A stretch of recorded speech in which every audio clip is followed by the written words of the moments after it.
Hello and welcome to the Move Your Business Forward podcast. These talks are hosted by Rob Boll, founder of Evoke Management and CEO of International Leaders UK. He'll be talking with experts from both these companies about issues that affect SME companies today.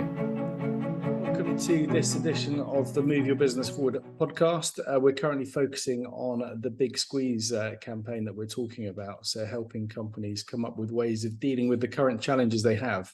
And I think for any business right now, the three top things are pressures of inflation and prices going up, the pressures of supply chain issues as things are being slow to move around the world to do things, and finally, recruiting and retaining staff. It's tough at the moment on all of those areas, and lots of businesses are facing that squeeze.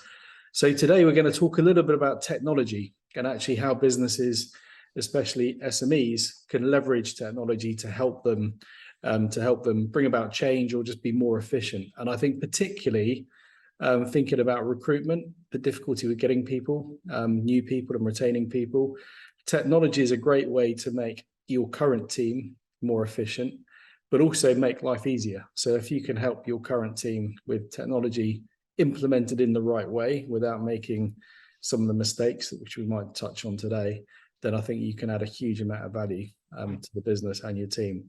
So I'm joined today by a couple of colleagues from Evoke, Dave and Philip, both commercial directors. Philip also does some CFO finance work as well.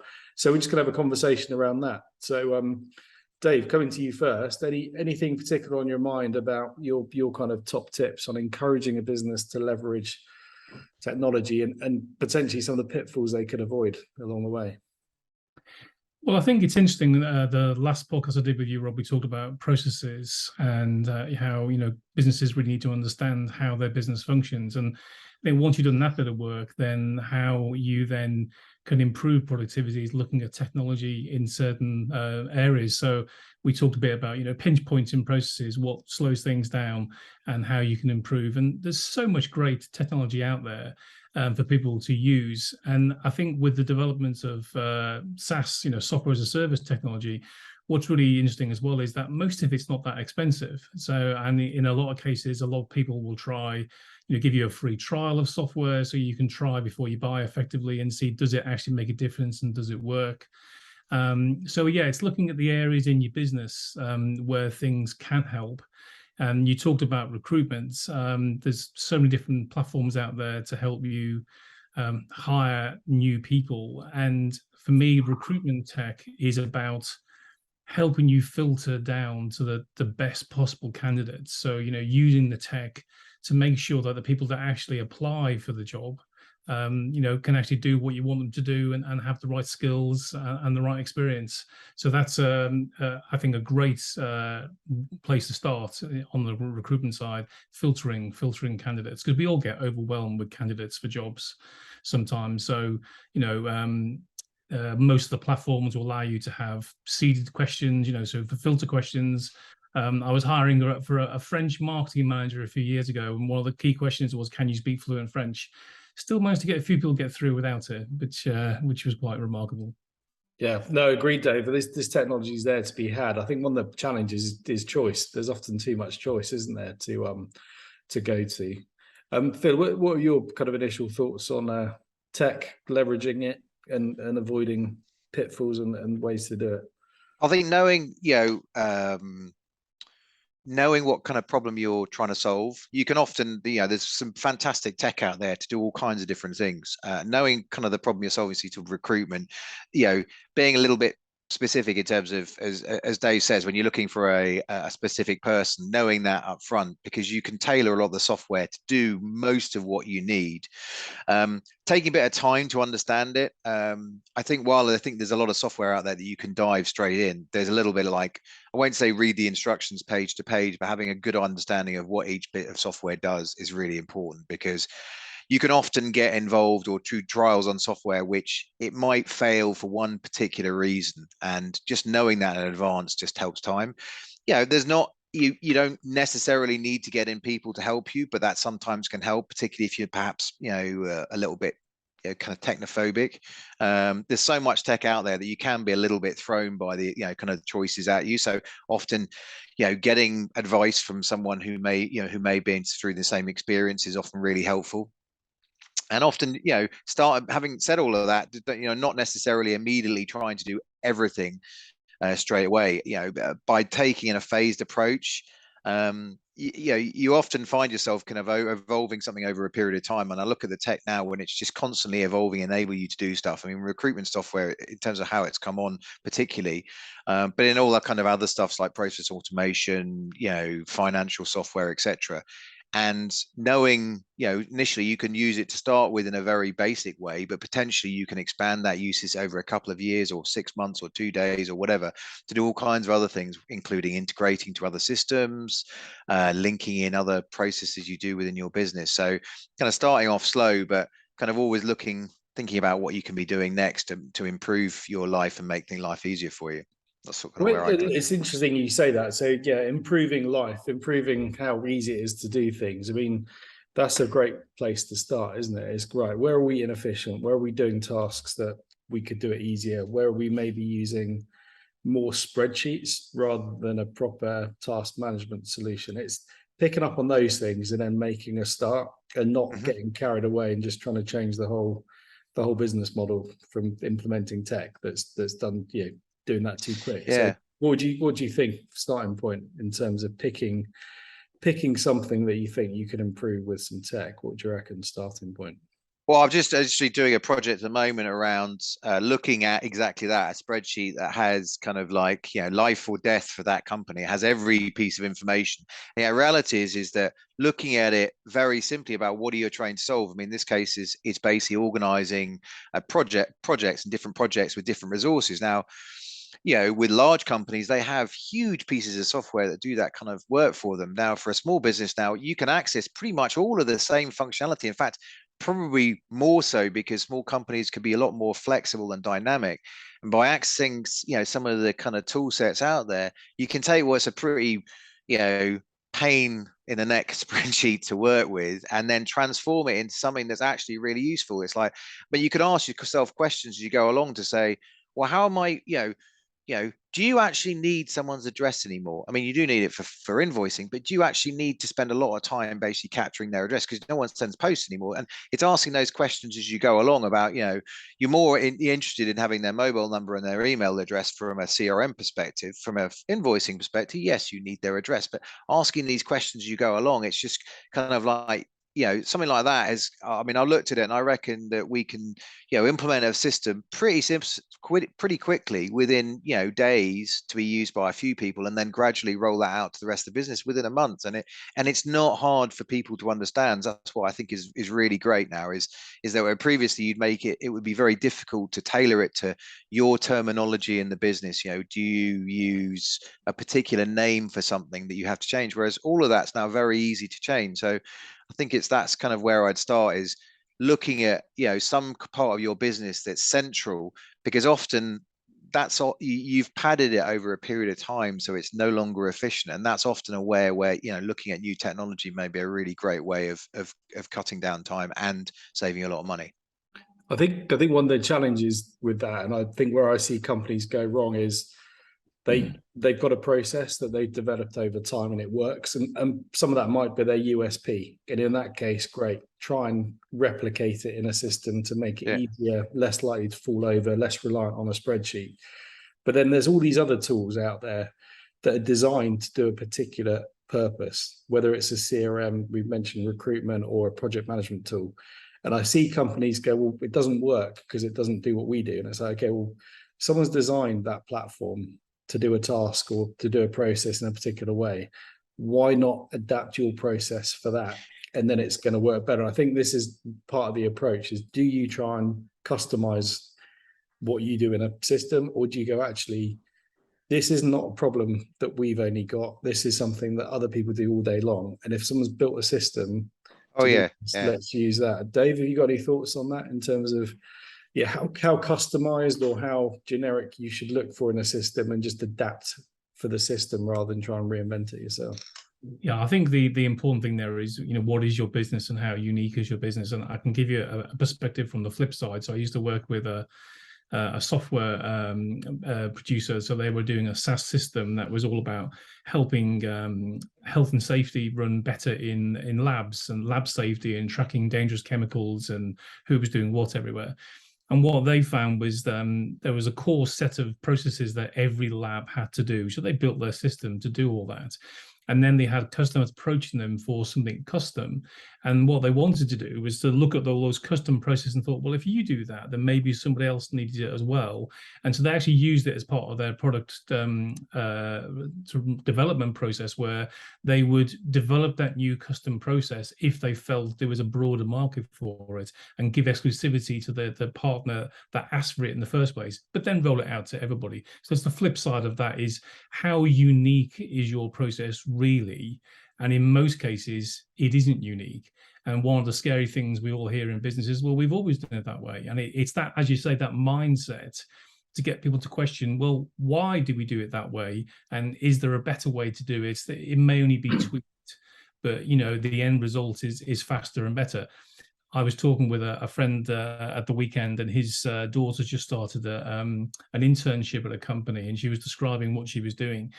And I was sitting there listening to her, and she's basically gathering all this information on timesheets, putting it into a big, massive Excel spreadsheet, and then passing that over to payroll. And then another part was setting up projects in Excel there's like a project template and doing all that. And I'm thinking, quite a lot of software out there that does that much faster than you're doing at the moment, and trying to explain to her that perhaps, when you're ready to shine in your new business, you should suggest, why don't we take on some new software to do this job, Was So that your Sunday family dinner, and your not quite. your push to implement software improvement into a business? Nice, yeah. Yeah. I think obviously some people are more passionate about this than others, right? And I think the thought, in some companies, and I think there's different people with different background, different experience, different ages. Some are more embracing of tech than others, right? And I think you've got to realize that some people in the business will be coming to the table with ideas. Why don't we use this? Or there's some of this stuff you can use for free. And I know some people are managing their day using software that the company doesn't recommend, but it's just how they manage their time, task sheets, whatever it is. People have got ideas to bring to the table. Other people are really, they're scared of actually having to pick up some new tech and change what they've always done. And I think that's a big challenge to get in place, isn't it? How do you get everyone embracing it for the right reasons? I think so. And I think what I would pick up on what Phil said earlier about getting advice from people. And so, there's a couple of different networking groups that I go to. One of them actually has a shared list of what they call shiny tech, so these are bits of tech that lots of people in the networking group have tried and used and can recommend. And there was a whole session talking about all these different things, how they use them, what does it cost, what's the benefit. So getting that feedback from your peers in your networking or in your broader work life is absolutely essential. And that can reassure people who are maybe a bit more technophobe than others, that yes, it might be different, yes, it might be tech, but actually you can have a huge impact on your business. Yeah, sure. Phil, any other thoughts? Yeah, no, exactly that. I think I'd always sort of look at it partly with how can we make things better, and how can we improve our operations and our efficiencies, but it's also taking a degree of pragmatism in terms of, if you know that someone in your business, or you particularly, are technophobic, then, or you don't like new technology, or you're uncomfortable in that environment, then you got to basically think very carefully about how you introduce it, but also being pragmatic about, there are lots of new pieces of tech out there, and not everyone is going to be suitable for you. So speaking to colleagues and people that you who are in the same industry is really helpful, because most problems have been solved at least once before. There is obviously your core business proposition, and that's where I think the pragmatism about, when you buy a piece of software, and do you customize it, do you change it, or do you look at what you actually do? Dave's example about basic spreadsheets, the classic one in most businesses, where, well, we've always created this spreadsheet, and then we send it off to accounts, and then they do something with it, and then it goes on to payroll or whatever. And reality is that there's something out there that probably does that, and it probably does it and you'd probably be a capture form that goes to a user rather than cutting out those 4 hours of work that are done by people in the middle. And anything you can do in an organization to kind of cut that time out for quite often fairly insignificant sums for the software in question is definitely worth something looking at. I think the key thing is trying to capture why you're doing something, right? What's the output of making this change, and therefore knowing that you've ticked the boxes. Because I've also seen other companies got so much tech going on, they don't know what they're doing with it, or it's just all over the place.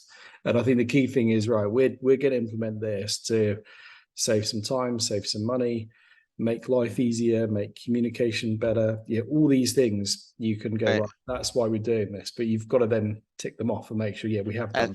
Yeah, exactly. I mean, I think one of the most, and that again, coming back to pragmatism, it's like, I mean, how many messaging tools do we all have nowadays in terms of, your employees may be using, depending on their age group, may be using things like, Snapchat, they may be using WhatsApp, they may, text messaging doesn't seem, but introducing a new form of messaging, say, for example, Slack, may be great for certain purposes, but it's thinking through, well, how are you going to use it? Because Slack, for example, is a great way of being able to automate loads of things. But if people don't use that messaging channel, then you're introducing another messaging channel which may not be adopted. So being pragmatic about how you use it and what you bring it in, and the same goes for lots of other different tool sets out there. It's like, well, yeah, there are different ways to be able to implement them and different choices you can make. So being pragmatic about it, I think, definitely helps. Yeah, for sure. And I think just in some cases setting best practice to your team as well, which, if you've got all these different things, Slack, email, WhatsApp, why have we got different things? And I think it's actually also worth having different things for various reasons, even business continuity. I mean, hasn't happened for a while, but Google email has gone down occasionally. It's gone down, and if you haven't got that, then you've got Slack, completely different platform, different company. You've got another way of communicating, and then WhatsApp as well. I think there's a business continuity thing as well, not having everything built into one system. I think what I was going to say, Rob, what you've got to think about as well with technology is there's also broader imperatives, and that there are times when it isn't just, should you use it, is you're going to have to use it. So the example I give there would be, making Stacks digital from HMRC. I had an email this morning, or I looked into my QuickBooks this morning, and it flashed up a warning. The HMRC portal is closing on the 1st of November, I think, this year. And if you haven't signed up for Making Tax Digital, then you're in trouble. So that's been a campaign, I think, for about 4 years to push all small businesses down that, digital route. And then I heard earlier in the year, that they're going to be doing it for self-assessment as well. So you're going to have to be using it for self-assessment at some point in a couple of years' time. So there are broader imperatives, and it's understanding the sector you're working in, and is there anything that's going down that path where you start thinking about it now. And the biggest example for a lot of people, most businesses do some form of digital marketing, be it keyword advertising on Google or paid search or retargeting, whatever. There's this cookie apocalypse that's been talked about. Google are deprecating third-party cookies. It's been pushed back again to the end of 2024. But at some point, how online advertising works is going to change significantly. And you need to start thinking about it now, because you need to start capturing more first-party data about your customers, especially if you're an online business. Because if you don't act, you're going to get to the point where how you do things might just go away and you've lost a whole revenue stream. So it's being aware of those broader macro issues in your sector and business in general that might push you down the need to adopt new technology. Yeah, because it's not a question of just picking a bit of software to use tomorrow. It's thinking, okay, in our 2023 plan, where do we need to really think about leveraging tech in different ways, or take on new tech, or upgrading what we've got? It's a strategic planning piece as well as just short term. Can we make this easier? There's a longer term piece of planning that's needed there as well. Yeah, I mean, I would say, sorry, Phil, just say the one to that is, people talk about the metaverse, and so for most people, the metaverse is just pie in the sky. They don't understand what it is. They don't even know whether it's going to be relevant to them. And my advice to customers and clients at the moment is just think about it. Learn enough to know is it going to affect how I interact with my customers or my clients? Do I need to think about doing anything on the metaverse in the short term? And for most people, the answer is probably no. But at least you're going to start keeping a growing awareness of how the metaverse is, we're effectively in the metaverse now, working in a virtual environment. How is that going to change over the next 10 years? So it's planning ahead. Yeah, thank you, Dave. Phil, any remaining thoughts for this podcast? I was just going to say, the great thing now about the software that we use is that it's very easy to share it and to be collaborative. So you have all of the software as a service tools, they share data between them. But coming back to, kind of Dave's point about basically some of the things that you need, to do from, compliance perspective, thinking about things like GDPR, having your data, thinking through, well, it's like, well, we should really, we got to capture people's email address. Well, capture them in, in your Outlook, for example, is one thing, or capturing in a spreadsheet, but thinking through to how you're going to use it in that kind of, both from a compliance aspect, well, how do you store people's data, etc. Well, a lot of the kind of tool sets out there enable you to do that and tick those boxes around compliance for some of the things you mentioned, the financial systems around, the kind of things for making tax digital. But likewise, some of the things around CRM systems, well, you want to capture all your data, have it in a safe place, have it accessible for people to be able to use. But not necessarily, but be able to tick the box on compliance as well. So all of those thinking things about how you're going to share data and how you're going to be able to make maximum use of it, it's very simple to actually think about and to be able to implement. So those are another things I probably would throw into the list. Excellent.